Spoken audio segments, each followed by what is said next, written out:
Caring viewers, welcome to Animal World, our co-inhabitants. Today's show examines the cruel treatment of our noble equine friends in horse racing and related industries.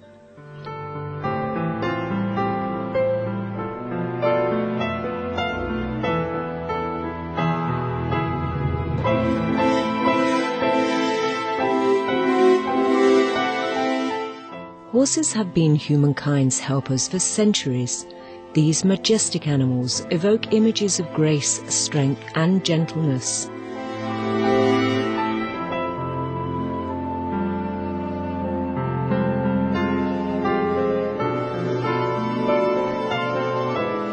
The horses are amazingly adept and intuitive at picking up on behaviour, because that's how horses communicate completely through body language. So they can read someone's state of mind from 10 yards.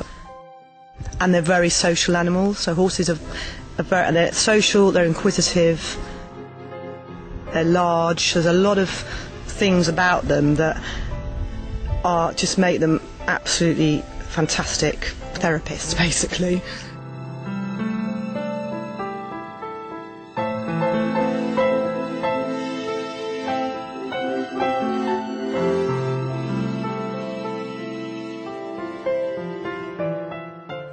However, these highly intelligent, sensitive creatures are routinely abused in horse racing. As Dr. Holly Cheever, award-winning veterinary surgeon and expert on animal abuse prevention, notes, cruelty is an inherent part of the horse racing industry. Race horses are thoroughbreds that are genetically manipulated to run as fast as possible. This process begins on stud farms where mares or mothering horses are kept constantly pregnant.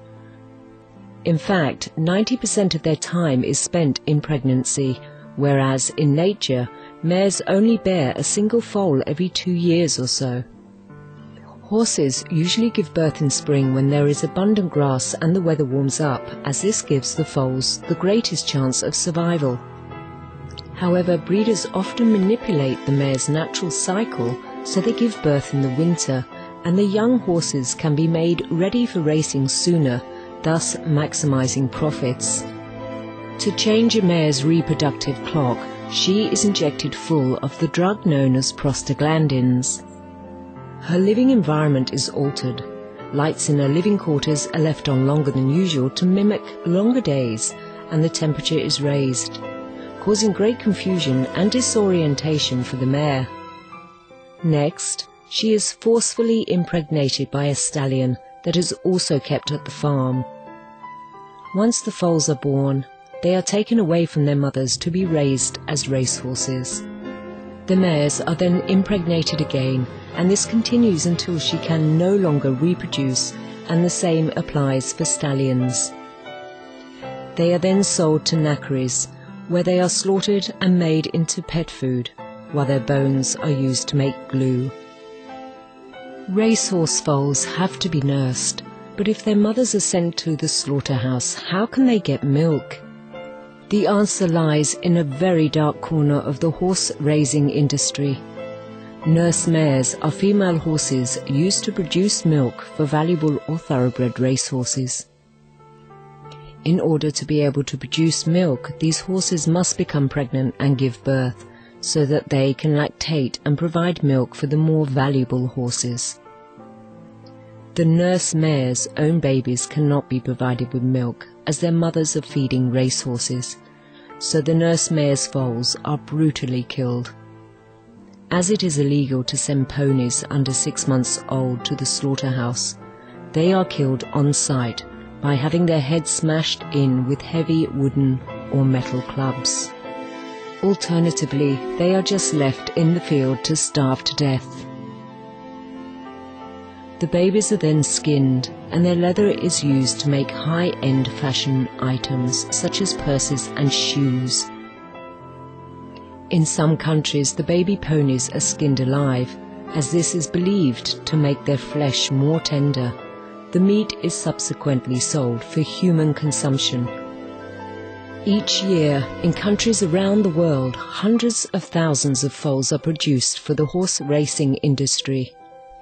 Between 60 to 70% are killed at a young age if they are deemed unsuitable for racing or have genetic defects or other disorders. Some of these animals are used to replace breeding stock or may be sold to circuses or rodeos. Foals that make it through the selection procedure to become race horses are subjected to rigorous, harmful and damaging training methods. At just 1.5 years old, while their bodies and skeletal systems are still growing, these young horses are pushed to their capacity and made to run as fast as they can while carrying heavy loads. Many horses begin racing as young as 2 years of age, when they are still growing and are physically immature, which hugely increases the risk of injury. Most of the time, for 22 hours a day, the horses are kept isolated in stalls barely big enough to turn around in. This is done to make them more susceptible to human training and to reduce management and upkeep costs.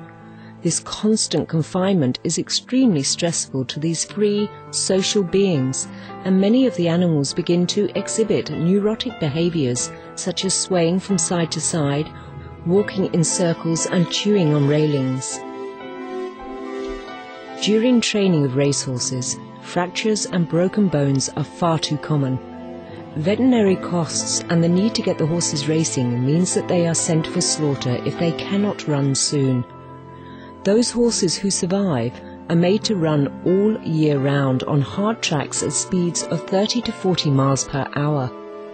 Since the animals weigh 1,000 pounds and run at such high speeds on ankles not much bigger than those of humans, many race horses suffer fatal injuries on tracks around the world, from broken legs and pelvises to torn tendons and heart attacks or worse.